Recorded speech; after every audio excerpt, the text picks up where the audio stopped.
kind of bummed out this year that the boys only get 2 weeks off before they start their summer conditioning program. You know, normally they get 3. Well, we gave them a week at the start of the semester rather than at the end. But here's my point, okay?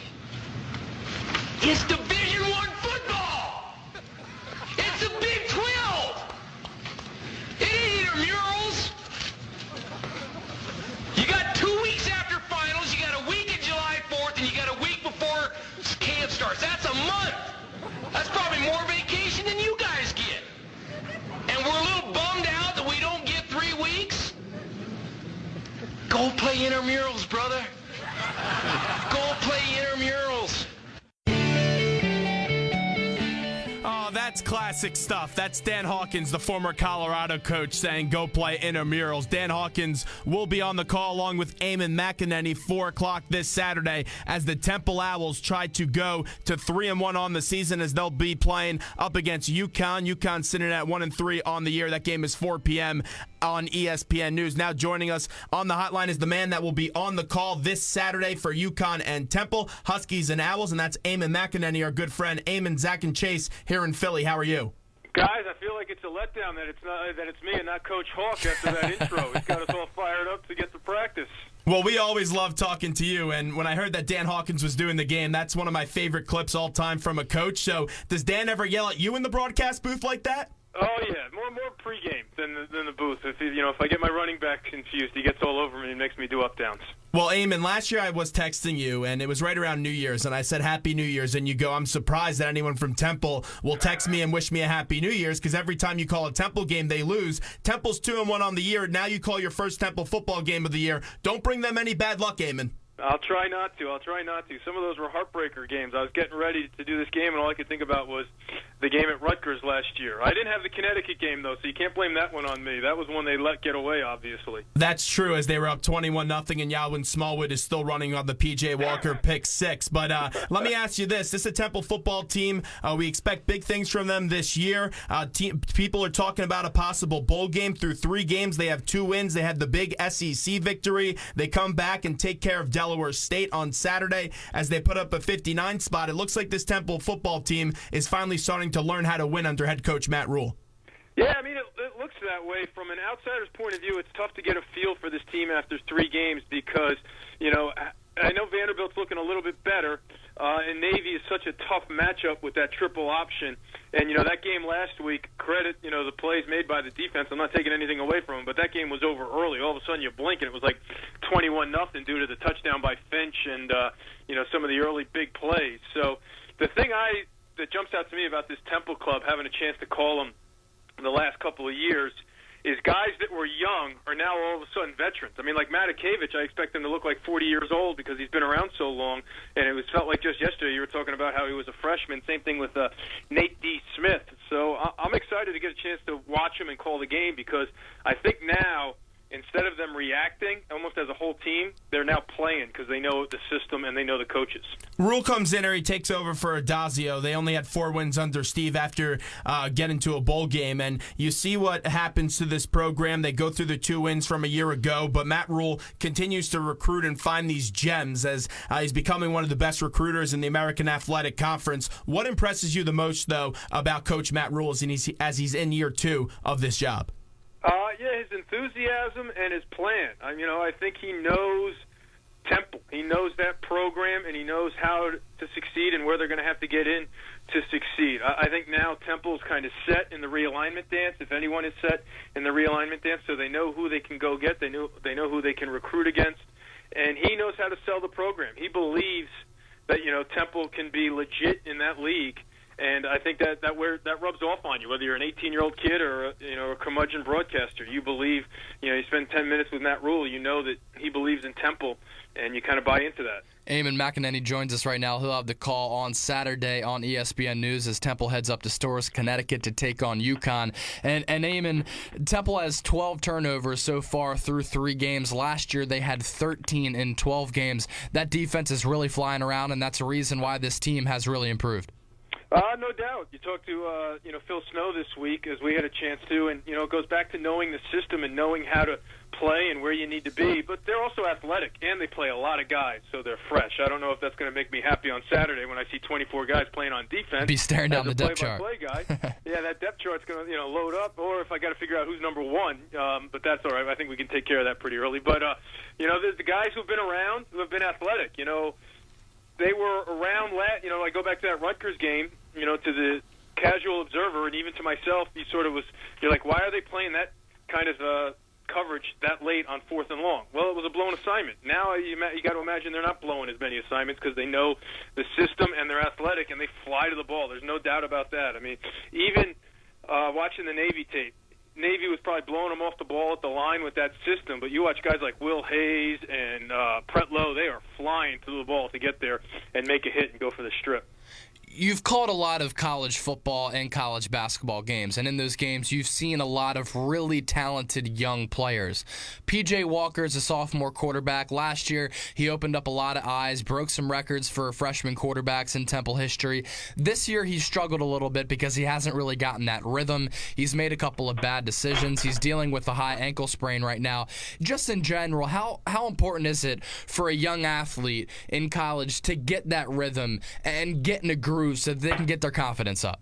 Oh, yeah. I mean, I think that's huge. I think that's everything. As many coaches will tell you, you can't coach confidence. I mean, how do you bottle that up and how do you develop? That just sort of comes. And obviously, as you guys know, because you know his story from high school and last year, he's a confident kid.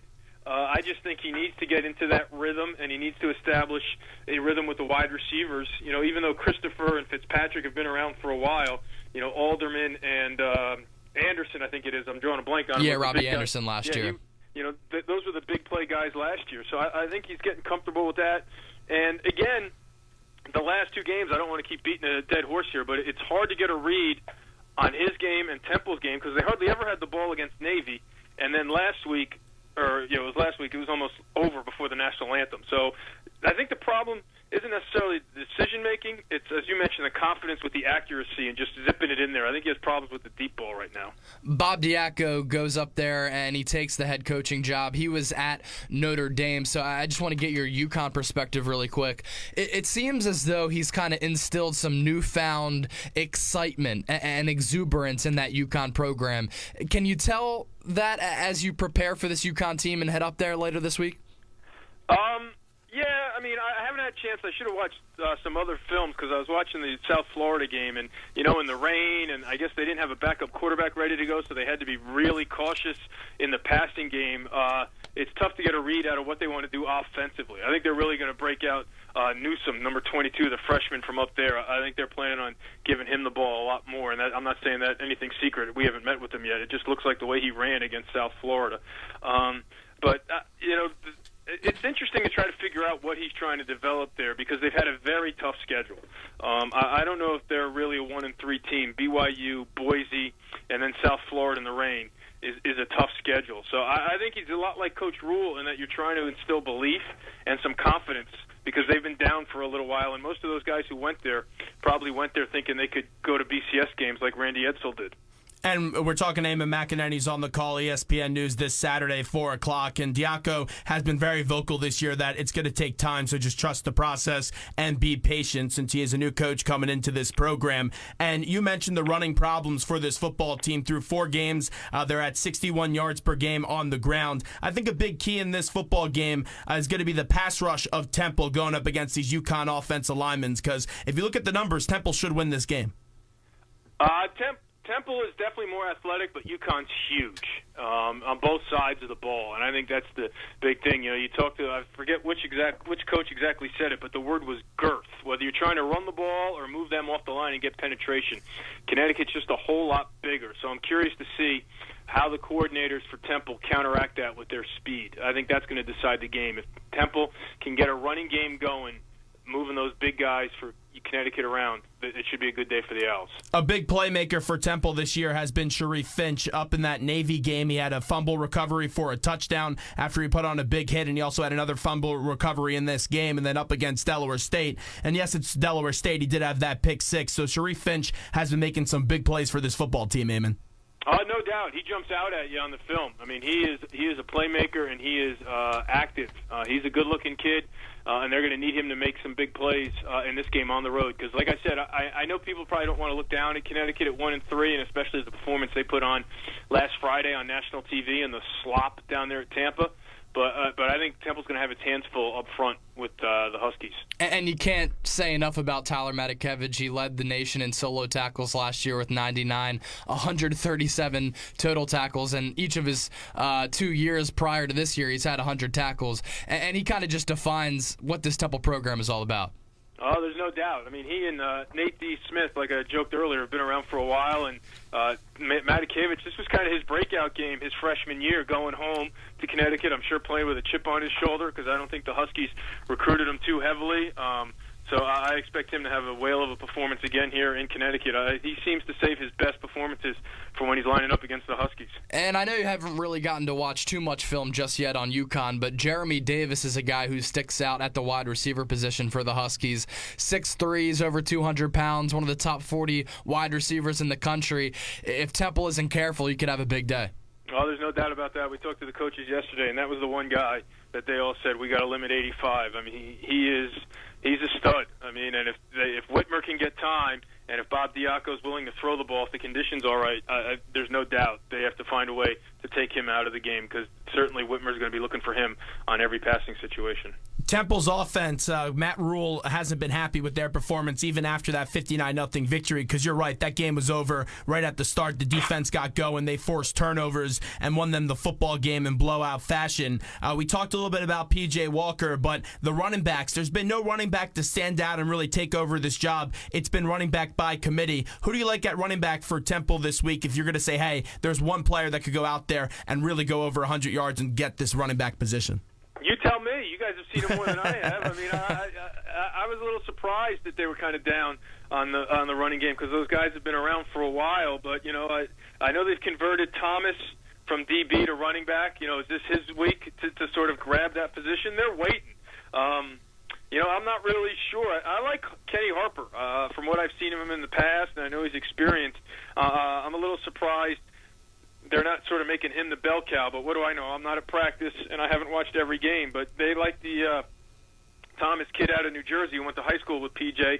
They're looking for him maybe. Maybe this is his week. Well, the bizarre thing, and it raised a lot of questions and press conferences, was everyone was wondering where Zaire Williams was, and then it comes out that he has a bulging disc, so he's going to be out for some time. He hasn't really got that much burn this year. He saw a few carries in the Vanderbilt game. You mentioned Thomas. He's looked nice, but you want to see a little bit more consistency out of him. You have the freshman David Hood, but you mentioned Kenny Harper. I believe that they're trying to see him a little bit more out of the passing game as well, having PJ line him up to his left and then throw some dump-off passes to him out of the backfield. Oh, yeah. I mean, that's why I'm surprised that they're not taking more advantage of his versatility in the sense of keeping him out there. I mean, he knows the system. I don't think he's going to make mistakes to hurt you. But, you know, again, they know their personnel better than I do. I know they're looking for that guy who's not going to dance around and just going to put his foot in the ground and run hard. You guys have seen a lot more than I do. I know you talked to the coaches during the week, so I don't know if that guy's there right now. You know, again, I think they're hoping that maybe someone gets the message and stops dancing and just runs hard. Not that, you know, they don't run hard, but you know what I mean, sort of just trust the call and hit the hole. So we'll see. But I think it's going to be tough sledding this week against a stout UConn front four. Before we let Eamon McAnney run, he's on the way out here as he's going to be on the call for ESPN News this Saturday, 4 o'clock. You have Owls and Huskies. Isn't it just funny how big of a difference a year makes? Because if Temple wins this game, you go to 3 wins on the year, and then you're only 3 wins away from getting into a bowl game. Yeah, no, I mean, the league and who's in and who's out, so to speak, as you mentioned for the postseason, is going to be very interesting. And, you know, Temple, like you said, or like we've said throughout, was around last year. There were very few games, but you guys probably have it better than I do, where Temple was just sort of smoked. I mean, even the Houston game, if I remember correctly, they hung around for a while and had a chance. And that was their first game in the league last year. You know, obviously I mentioned the Rutgers game. I thought Connecticut game they should have won. They were, and then forget me if I'm wrong. Where'd they get the win? Memphis? Yes, Memphis. Yep. Yeah. Memphis and Army. Yeah, Memphis and Army. So they were close last year, and I think this is a huge one. This is a season-changing game, even if it's the first league game, because there are some other games that are going to be very tough. Let's face it. I mean, East Carolina, are they on the schedule? I know they're in the league. Yeah, they are. Very good tough. Team. And then Cincinnati and Gunnar Kiel open up some eyes. They're on the schedule as well. So, and even Memphis is better. So, I mean, this is a game both teams need to get because, you know, you look at the schedule. I got it right here in front of me. Where else are you getting that win? You know, at Houston. You know, Tough place. Tough place. Obviously at Central Florida. You know, so this is a huge early season game in the conference for both teams. Well, Eamon, we appreciate the time. We'll listen to you coming up on the call, ESPN News on Saturday. Hopefully, Dan Hawkins isn't yelling at you too much in that broadcast booth, though.